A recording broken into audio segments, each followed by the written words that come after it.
Jemaah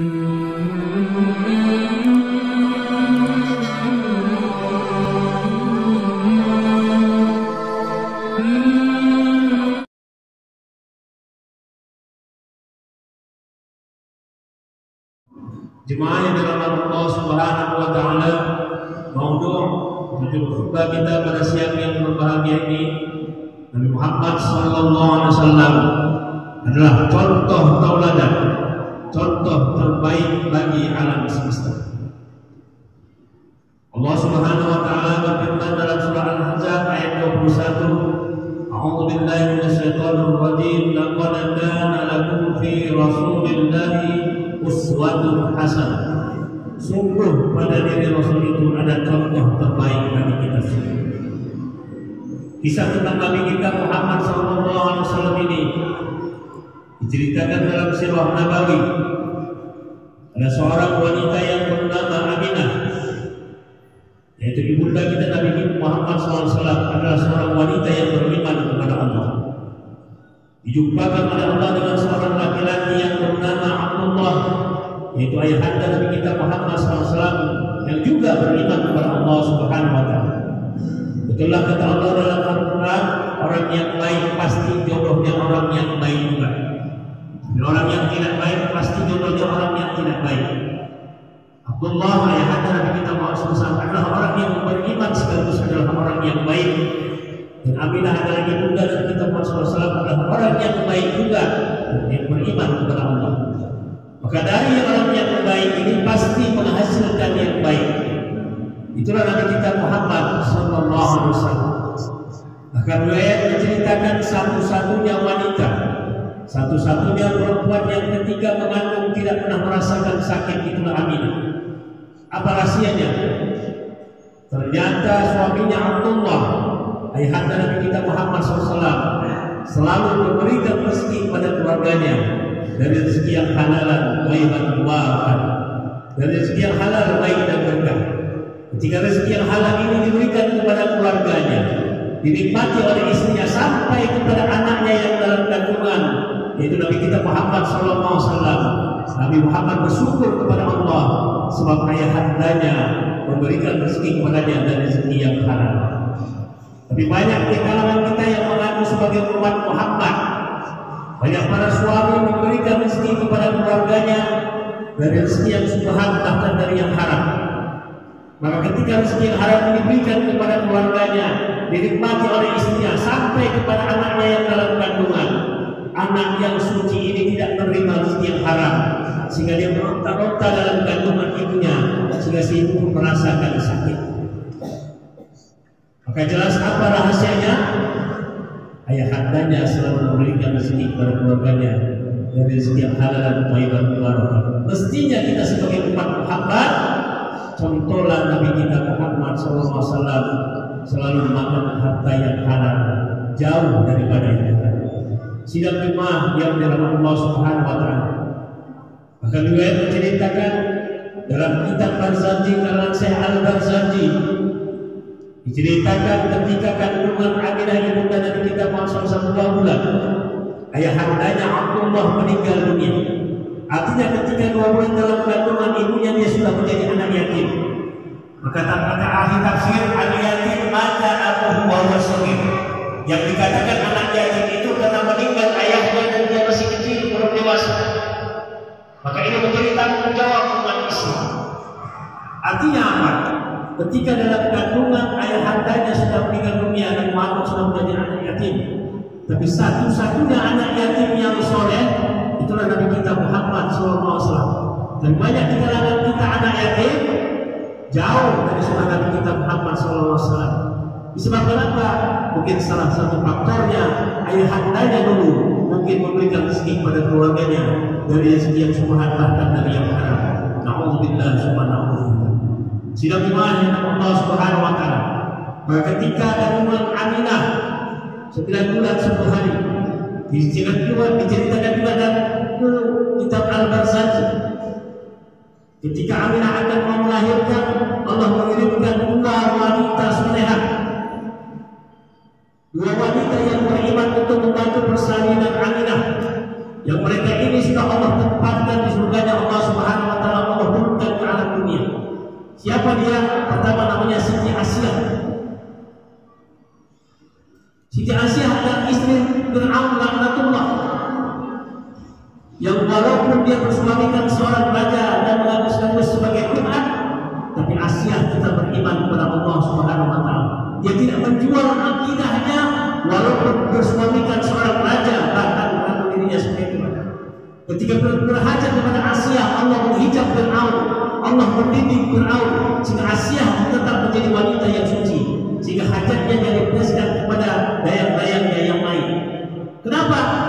Karena Asyah tidak menjual akidahnya kepada seorang raja, kepada seorang presiden. Tapi Asyah subhanallah tidak menjual akidahnya gara-gara dunia. Dia tetap istiqomah dalam Islam, dia tetap beriman kepada Allah Subhanahu wa taala.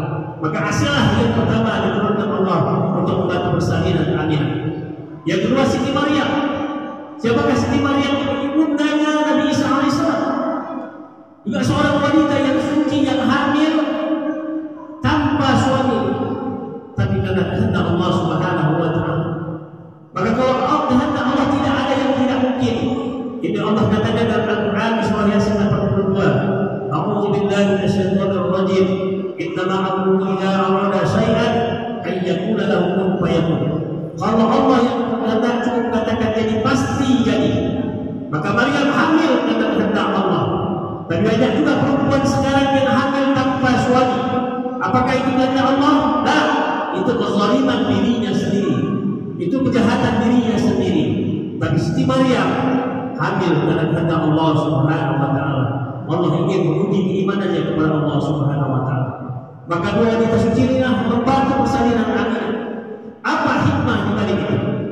Ketika Nabi Muhammad SAW dilahirkan, mereka sambut dengan kalimat tauhid, ahad, ahad, ahad, Allah, Allah, Allah. Artinya apa? Ketika Nabi Muhammad lahir di dunia ini, yang pertama sekali dia dengar adalah kalimat tauhid, itulah Allah Subhanahu wa taala.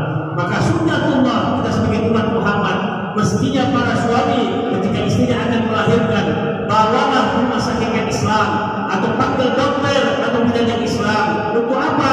Supaya ketika lahir nanti disambut dengan kalimat tauhid, itulah Allah Subhanahu wa taala.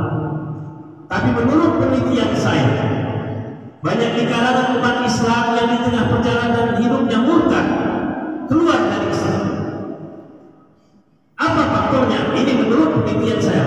Mungkin saja ketika lahir dulu suaminya membawa dia ke rumah sakit yang non-muslim atau memanggil dokter atau bidan yang non-muslim, maka ketika dia lahir mungkin saja disambut dengan nama Tuhan dia, mungkin dia katakan haleluya, amitabha, om swanti, swanti hum, nama budaya dan lain sebagainya. Na'udzubillah, summa na'udzubillah. Mungkin ketika lahir itu dia dengan nama Tuhan yang lain, maka di tengah perjalanan hidupnya dia keluar dari Islam. Maka sunatullah kita sebagai umat Muhammad, mestinya ketika istri akan melahirkan, bawalah rumah sakit Islam atau panggil dokter atau bidan Islam, supaya ketika lahir nanti disambut dengan kalimat tauhid, itulah Allah Subhanahu wa taala. Sidang jemaah yang Allah Subhanahu wa taala. Kisah Nabi Muhammad SAW sangat panjang sekali. Tentunya di khutbah ini tidaklah dapat yang sampaikan seluruhnya. Kita mengambil yang sangat penting saja. Ketika Nabi Muhammad usianya 63 tahun, malaikat maut yang dikawal akan mencabut nyawa Nabi kita Muhammad SAW. Bolehlah malaikat maut mencabut dari ujung kuku kakinya sampai ke lututnya. Nabi merasakan sakit yang sangat dahsyat sekali yang beliau menesis. Apa beliau katakan? Ya Ibrahim, apakah sakit yang kurasakan ini juga akan dirasakan oleh umatku nanti ketika kau cabut nyawanya? Apa jawaban Israel Bapak sekalian? Bahkan lebih sakit ya Rasulullah ketika aku cabut nyawa umatku nanti. Tapi apa jawaban Rasulullah? Ya Israel, berikan sakit itu kepadaku supaya umatku nanti ketika dicabut nyawanya tidak merasakan sakit. Artinya apa Bapak sekalian? Nyawa Rasul pun dia korbankan untuk kita supaya dia ketika dicabut nyawa tidak merasakan sakit. Nyawa Rasul pun dia korbankan untuk kita Bapak sekalian. Tapi hari ini apa yang sudah kita korbankan untuk Nabi kita Muhammad SAW? Bahkan hari ini banyak manusia yang berani menghina Rasul, banyak berani menghina zuriyat keturunan Rasul.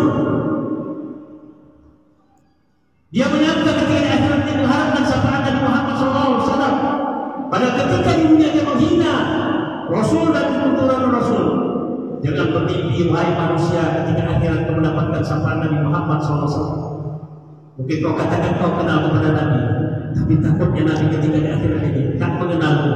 Sebab kenapa? Karena kau ketika di dunia menghina Rasul, menghina dunia keturunan Nabi kita Muhammad SAW. Sebentar Rasul sendiri sudah mengorbankan nyawanya supaya kita ketika mencabut nyawa tidak merasakan sakit.